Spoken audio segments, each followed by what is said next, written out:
Hello बच्चों, let's read this question. The larger of cos log theta and log cos theta if minus pi by two less than theta less than pi by two is. तो हमें इन दोनों में से larger बताना है, कौन सा टर्म होगा। स्टार्ट कर लेते हैं की कॉन्सेप्ट से।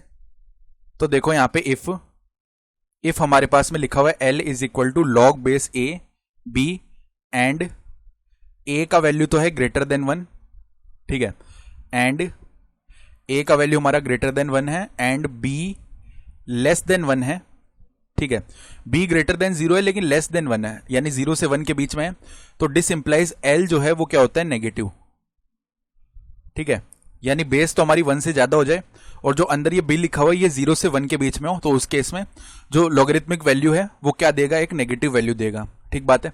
तो अब सबसे पहले तो इसमें आ जाओ cos log थीटा, क्योंकि हमें पता है थीटा का वैल्यू क्या है, माइनस पाई बाई टू से पाई बाई टू, लेकिन हम जानते हैं लॉग के अंदर हम कोई माइनस का वैल्यू तो रख नहीं सकते, यानी इसके लिए जो थीटा है वो कहां से कहां तक बिलोंग करेगा, 0 से लेके पाई बाई टू तक यही बिलोंग करेगा।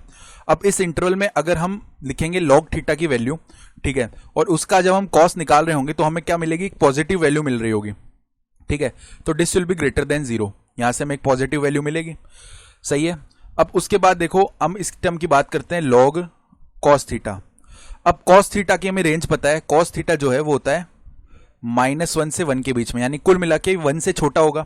तो ये 1 से छोटा है और यहाँ पे ये जो बेस है ये नोइंगली हमें पता है कि क्या होगी, यहाँ पे बेस जो है वो ग्रेटर देन 1 होगी, ठीक है।